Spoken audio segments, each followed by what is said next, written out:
Hi, I'm Solomon and I'm average. And when I look online and see videos or the popular videos, what seems to be popular, most of the content is for people trying to be exceptional. And it's teaching you how to be a millionaire or super jacked or really successful. And when I look at that content, I can't relate to it because I know that's never going to be me. That's never going to be me. And I'm okay with that. I don't have any disillusion that there's a chance that might happen. Um, I'm comfortable not being that. And accepting being average was a long journey for me. But I'm the most fulfilled I've been. I have a decent 9 to 5 job where I make decent money. I'm in a happy, fulfilling relationship, and there's ups and downs, but it's meaningful to me. I care about it. Um, yeah, and I'm beginning to build a sense of self and who I am and what I want to do and how I want to live life and where I want to be and what I care about. And this is stuff which I never knew about in the past, and I definitely never knew this when I thought that I was exceptional and I had dreams of being exceptional. Um, yeah, and it's been a long journey for me, and I'd like to sort of talk about some of the experiences. Yeah, which have happened to me and yeah, hopefully teach some of the lessons which I've learned, which have helped me thrive while being average. How do you be happy while being average? All the stuff online is always, you know, like I remember looking online and it's always being average is never enough in 2024 or um life as an average guy with like a doomer, cartoon guy with like rope around his neck and that isn't my experience. Um, yeah, and I'd like to start, sort of documenting the lessons I've learned on how that came to be. Um, but first I'll just tell you a bit about my life and how I came to think that I'm average and the journey then to accepting that I'm average. Um, the first piece of evidence which I think I had was like the first set of exams at the end of high school, which are GCSEs, and how I performed versus what I was expected to perform and how I thought I would perform, I flopped. I did really badly. I did just about well enough to make it into the next 2 years of school, but I did everything worse than what was expected. Like all of the predictions which teachers had made of me, I think every single one I underperformed. Which looking back should have been an evidence point for like the people around me to, or myself really, but you're only a kid at that time, is to like realize, okay, maybe this academic excellent route isn't for you. Can you be okay with that?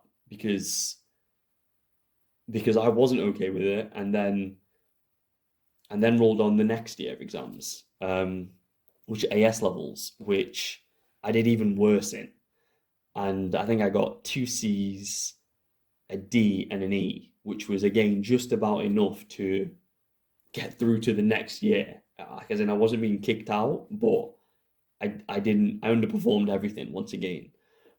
Um, and then the next year rolled around, which is like A levels, and at this point, the results which you get basically determine which university you'll go to, and you have to apply. And if you don't get the necessary grades, then you know, I think what next is what I thought at the time. It wasn't even an option. So they rolled around, and at that point, I'd started drinking and partying and kind of going out and smoking. Um, and that stuff was fun. That stuff gave me a break from the stress of the life which I was living before that. In some ways, I wish I had never done that at the time. And as I'm getting older, I realize I needed that as bad as it was for me. Um, yeah, so I spent my time doing that and definitely not studying. And then the exams rolled around, and I think I knew I'd flop this time, and I was just praying on the random chance on results day, just praying that somehow I just guessed the right answers. And they came back, and I had not got through to the university which me and my partner at the time had planned to go to. Um, and I remember just feeling like, what now? And I was just stuck in bed, and I didn't know what to do. I was just depressed. Like my identity had just been crushed. Um, which again, looking back, is an opportunity to grow. But at the time, I couldn't confront it. It was too much for me. I didn't want to accept it. So I took a year out and resat those exams. And in the year out, I took a part-time job tutoring. So I pretty much all I was doing was focusing on studying. And at the end of that year, trying to pass the exams just enough to get through to like a decent university or like a reputable university. Um, and I tried so hard. I remember I tried so hard. My sleep was so bad, and I got my sleep to a very good place. I was going to bed at 10 p.m. every single day, waking up at 7, studying as much as I could, and the exams were, it was maybe a month before exams, and I felt confident, and then the exams rolled around, and I still felt quite confident, definitely confident enough to have passed what I needed to. Um, and then I sat them, and then they felt okay, and then I waited for results day, and once again, I flopped, and I didn't. I did better than I did the previous year, but I didn't do good enough, or even nearly good enough to actually get through to the university which I'd planned to go to. Um, yeah, which again is the second evidence point that maybe this life which you want to live and which your friends are living. I went to a grammar school, and all my friends were going off to the universities which they liked, and they didn't have this problem. They maybe they're different problems, but definitely not the same problem I was confronting, which was that I was average, surrounded by non-average people, and trying to not be, um, and trying to come to terms with that. Um, yeah, and then after the failure of the second year, I I just was depressed again. Again, I just had my whole identity in this fantasy land, which I was praying, oh, if I get this, then I finally proven to myself that I'm not worthless, I'm not stupid, I'm not all these things. And then it rolls around, and then, life gave me another evidence point. This is the case, um, we're telling you again. Um, and at the time, my friends basically urged me to go through clearing, which is a great decision at the time, which is basically where you don't get through to the university that you want to go to. So they just send you to any old university, pretty much anyone that will have you. And, while that wasn't the university or the plan which I had expected, at least it was a step somewhere. I don't even want to say in the right direction, but it's a step. And it was a step away from this academic, super exceeding perfect excellence, which I'd been trying to live because it was just an average university. I didn't know this at the time. Again, I felt like a failure. I was embarrassed. Um, but looking back, I know that that was the right. I know that that was a good thing for me. Um, yeah, and then with university, I moved out from home, and then came to yeah, living by myself, and I got I did what a lot of people at university did, which is I had a lot of fun. I partied a lot, and I got really into raving and alcohol and weed and smoking and drugs. I was doing quite a lot of every single drug.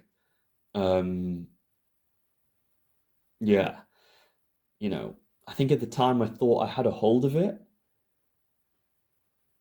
because I don't know. I think at the time I thought I had a hold of it because if I didn't have a hold of it, then what type of person am I? I'm literally a drug addict, and I didn't feel like one.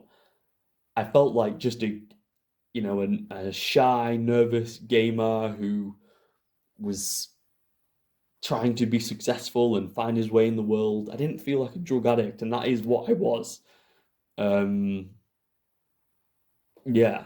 I didn't know that at the time, but I remember I had a conversation with a friend, and she told me to basically plot out all the time that you're using drugs, and I was like, what's the point of that? I was at university, and in the communities that I was in, I wasn't going crazy.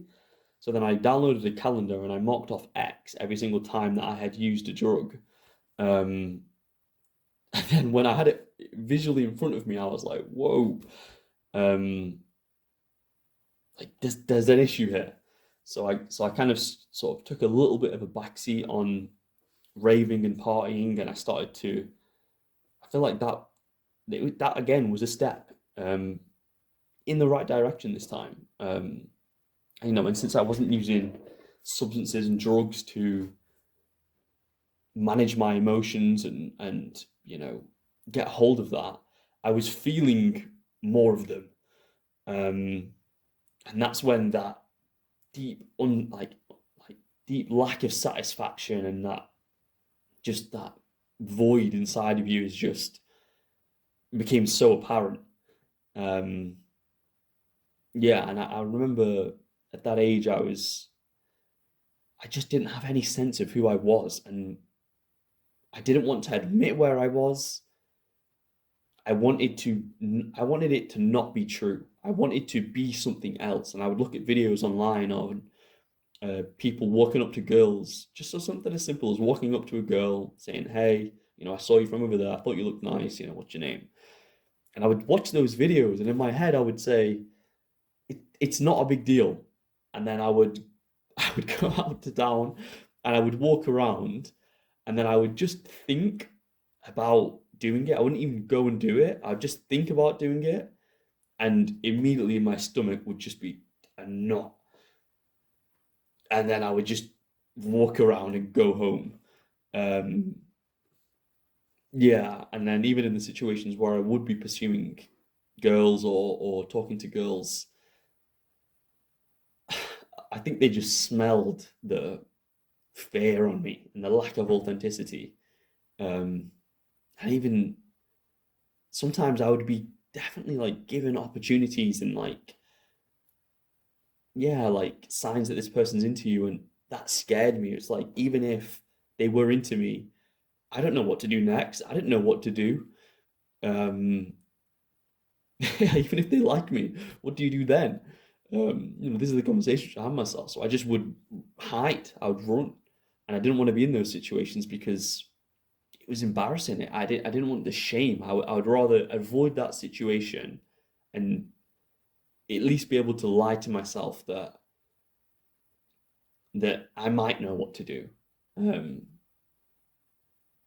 yeah, and that again leads me sort of round to the new scene of, yeah, the sort of manosphere and the popular content which I see these days, which is always trying to be super exceptional. Um, and I'm not exceptional. I'm normal. And I feel like averageness, for some reason these days, again, has a bad connotation, and it is normal. It is normal. Um, there's nothing wrong with that. Um, and I think once I started admitting that to myself, and something weird happened, which is that although like I felt like honest for the first time, once I started admitting how bad I was in these social situations with academics, all my friends were going and getting jobs this year. I was already a year behind. I was stuck there. I was behind there. Once I actually admitted that and began to let go of this dream of being exceptional or, yeah, being super successful, then I could see that I was not doing good. Then I could see that I wasn't, I didn't like where I was. And before you can see that, you can't start changing it. Um, yeah, and I kind of I went from seeming like I had things together At least this is the way I viewed it. I'm certain that the people around me did not view it this way, but this is in my head what I told myself. I'm seeming like I have stuff together, and then in private, I know what a wreck I'm being, and I know how nervous I am and scared and unsure I am, which felt like what I wanted. And then sort of after making these, decisions and transitions, being or seeming nervous, anxious, uncertain, scared, but feeling honest. And I don't think I knew at the time how preferable that second option was.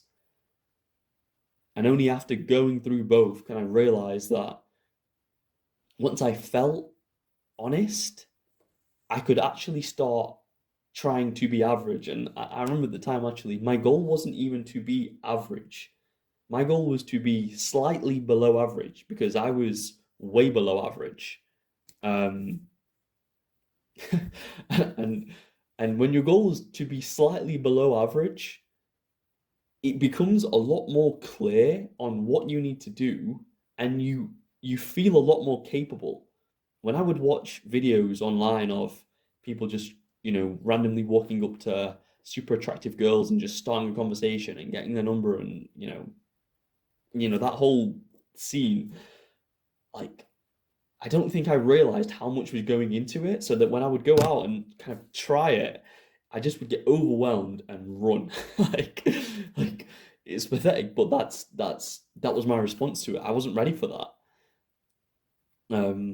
And when I was trying to be below average, it would just be going and smiling or waving or having a conversation with any stranger about anything for a small amount of time, just saying hello or how's your day, even to like old people, which sounds again like it's so far away from what I wanted to be, but that was achievable, and I did that.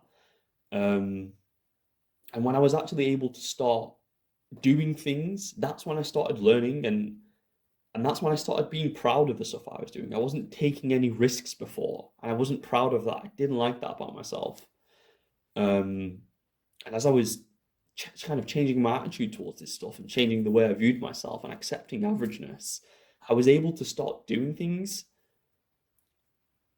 and then you have an opportunity to be proud of that. And maybe you're not proud of how you act, but as long as you do stuff, there's a chance that you can actually have some pride in that and some yeah, and I feel like my sense of confidence or what I think confidence is, I had no idea what it was before. The way I see it now is, are you proud? Can you be proud of the stuff you've done? If you go into a social situation or an interview, or it could be anything in life, or a conversation with a family member or a parent, can you say exactly what's in your head?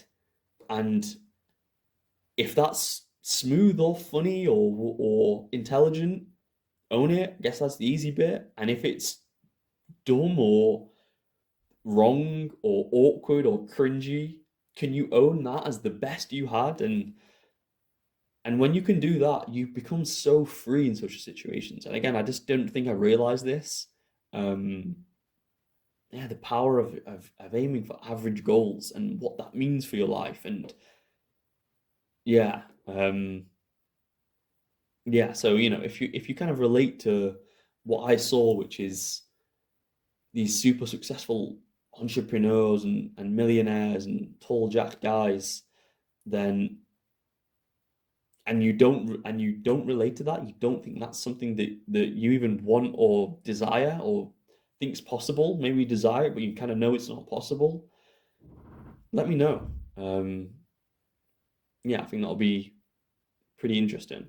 I can hear someone downstairs, so yeah, see ya. Oi!